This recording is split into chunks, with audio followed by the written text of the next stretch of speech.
So I've got 1 week down. That means there's only 4 left of wearing this boot on my foot. Um, and honestly, like it was just such a hard week. I feel like I can't do anything that I want to do.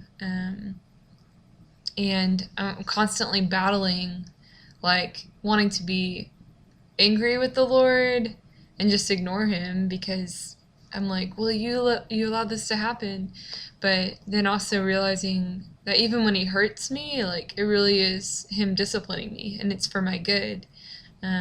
So knowing that him allowing for my toe to be broken is actually an act of love, where he cares so much about me, that he would seriously break a bone in my body so that I would have greater intimacy with him, and that's pretty awesome.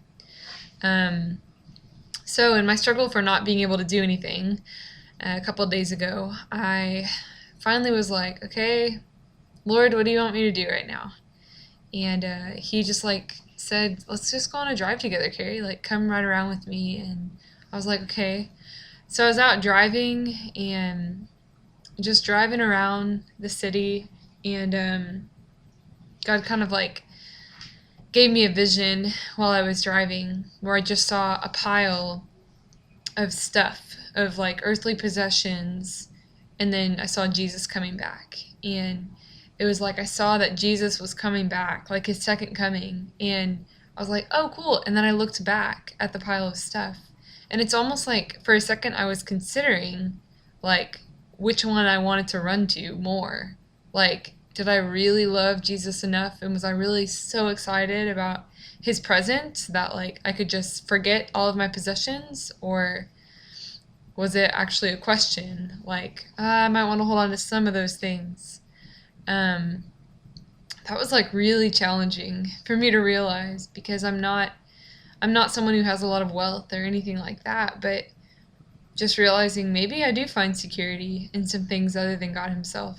And I don't want that. I want all of those to be robbed from me so that I find my security, my strength, all in the Lord.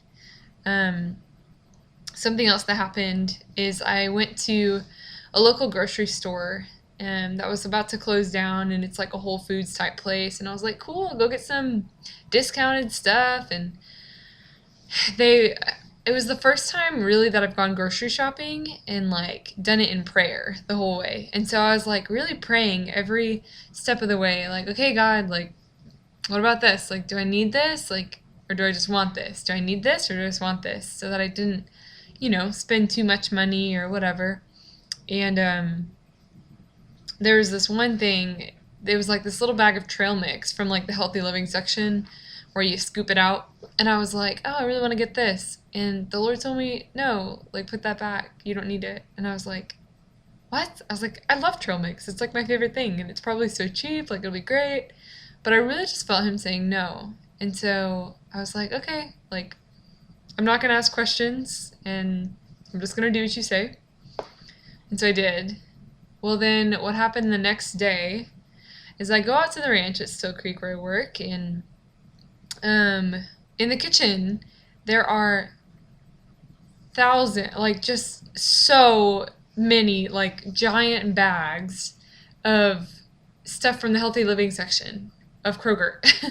Like this giant, like probably 20-pound bag of raisins, and then pumpkin seeds, and then cranberries and Cran Slam trail mix, and like just every type of trail mix, every type of sesame seed, every type of nut, everything. And they had all just been donated. And I was like, oh my goodness, Lord, that is hilarious. So all the teachers are coming in and we're filling up some Ziploc bags and taking some stuff home and making little bags for, to have for the kids and all that stuff. And we literally couldn't use it all. Like there was so much that we had to throw some of it to the pigs.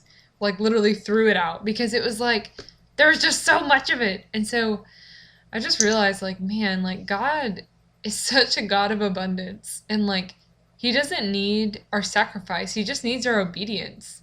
Like that one moment where I heeded to his voice and said, yes, I hear your voice, and I'm going to put this little bag of trail mix back on the shelf simply because I trust that your spirit is leading me to do that. Well, the next day he brings like abundance of the very thing that I gave up. And I would never, give things up with that in mind, like, oh, I'm going to give this up because the Lord will then give me this. But it's more like, oh my goodness, like when I am obedient and when I really do submit to his voice above all other voices, then like he meets me right there. And he meets all of us right there, like right at the point of obedience and right at the point of surrender is like where he meets us. And we act like that has to be in these huge areas in life. And I mean, it does, but it also just needs to be in the small things, in those small little moments where you feel his voice saying to let go of something. You got to do it. So also on that drive, the Lord really brought something to mind that I want to just speak right now from my journal. My passion comes from him. When I lack passion, I lack him, because he is my passion. My joy comes from him. When I lack true joy, it's because I lack him.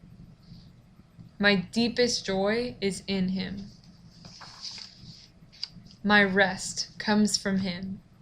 When I lack rest, I lack him, because my deepest rest is him. My satisfaction comes from God. When I lack satisfaction, I lack God, because my deepest satisfaction is him. My desire comes from him. When I lack desire, I lack him, because my deepest desire is him. So that really challenged me, and I hope that it challenges you. Whatever you feel like you're lacking in life right now, I mean, evaluate, is it something that comes from the Lord? And is it really because you're lacking intimacy with the Lord that you're lacking in that thing? Be it passion, be it joy, be it peace, be it patience, be it anything that comes from the Lord. If you're lacking it, it's like you're lacking intimacy with him. Because the closer we get to him, the more we are like a mirror image of him.